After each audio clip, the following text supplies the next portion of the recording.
3 పూటలు భోజనం తింటాం కదా మనం. ఒక రోజంతా ఉపవాసం ఉండండి, 2 రోజులంతా ఉపవాసం ఉండండి, 4 రోజులంతా ఉపవాసం ఉండండి, అన్నం తినకుండా 10 రోజులు ఉపవాసం ఉండండి, 40 రోజులు ఉపవాసం ఉండండి. 40 రోజులు ఎక్కడండి, 10 రోజులు ఎక్కడండి, 4 రోజులు ఎక్కడండి, 2 రోజులు ఎక్కడండి, 1 రోజు ఏంటండి. ఒక పూట మానేస్తేనే తట్టుకోలేము మనం. ఒక పూట స్కిప్ చేస్తేనే తట్టుకోలేని శరీరాలు మనకి తట్టుకుంటామండి. ఒక పూట భోజనం మానేసి చూడండి, ఒకసారి ప్రాక్టికల్ గా చేసి చూడండి. ఈ రోజంతా నేను అన్నం తినను అని డిసిషన్ తీసుకొని రేపు పొద్దుటి వరకు ఉండగలం. ఒకసారి చెప్పండి. ఒక్క గంట ఆలస్యం అయితేనే తట్టుకోలేని స్థితి. ఒక జ్ఞాపకార్థ కూడికకి వెళ్ళాము. అక్కడికి వెళ్ళాము, వచ్చే వాళ్ళే తొందరగా రాలేదు. ఎన్ని గంటకు వచ్చారు? కరెక్ట్ భోజనం టైంకి వచ్చారండి. జ్ఞాపకార్థ కూడికలు ఎన్ని గంటకు భోజనం టైము? 1 గంట కాదు, 2 గంటలకు వచ్చారు. ఇప్పుడు ఏమంటున్నారంటే జ్ఞాపకార్థ కూడికలో సేవకుడు నిలబడి ప్రసంగం చేస్తుంటే వెనుకలు నిలబడి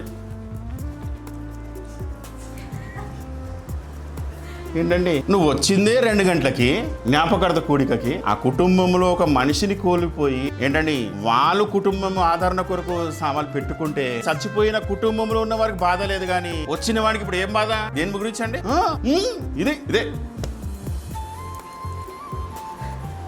వెనుకల కూర్చొని ఇదేంటండి, ఒక గంట ఓడ్చుకోలేవా? భోజనాన్ని గురించి ఒక గంట ఆగలేవా? ఆ కుటుంబం వాక్యం చేత బలపరచబడ, అది మనకు ఉండదండి. మనకి దేని గురించి బాధ?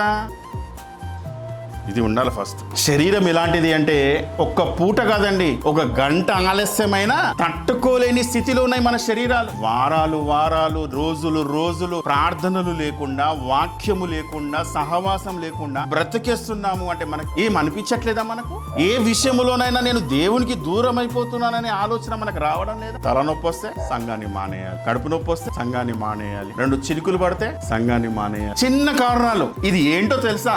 మనకు చిన్న కారణం కావచ్చు, కానీ దుష్టునికి ఒక గొప్ప అవకాశం అని వాడు ఎదురు చూస్తూ ఉంటాడు. ఈ వారము నువ్వు ఆత్మీయాహారము తీసుకోకపోతే ఆ నష్టము ఏం జరుగుతుందో మనకు తెలియదు, కానీ దుష్టునికి మాత్రము తెలుసు. ఆ ప్రమాదం ఎంత పొంచి ఉన్నదో వానికి మాత్రం బాగా తెలుసు. అందుకే వాడు ఏమనుకుంటాడంటే, నువ్వు ఆరాధనలో ఉండకపోతేనే మంచిది, నువ్వు వాక్యము వినకపోతేనే మంచిది, నువ్వు బైబిల్ చదవకపోతేనే మంచిది, నీ కుటుంబం అంతా కూర్చొని ప్రార్థన చేసుకోకపోవడమే మంచిది అనుకుంటాడు వాడు. నువ్వు వ్యక్తిగతంగా ఉండి నీ పనులలో మునిగిపోయి నువ్వు బిజీ అయిపోయి నువ్వు వ్యక్తిగతంగా ఒంటరిగా నువ్వు ప్రార్థన చేసుకోకపోవడమే మంచిది అనుకుంటాడు వాడు. ఎందుకో తెలుసా? నీకంటే ఎక్కువ జ్ఞానం వానుకుంది నీ గురించిన నాలెడ్జ్. వానుకున్న నాలెడ్జ్ ఏంటంటే నువ్వు ఒక్క పూట తప్పిపోతే గొప్ప అవకాశంగా భావిస్తా ఉంటాడు. అంటే నీ గురించి కాచుకొని కూర్చున్నాడా? నీ గురించి ఎదురు చూస్తున్నాడా?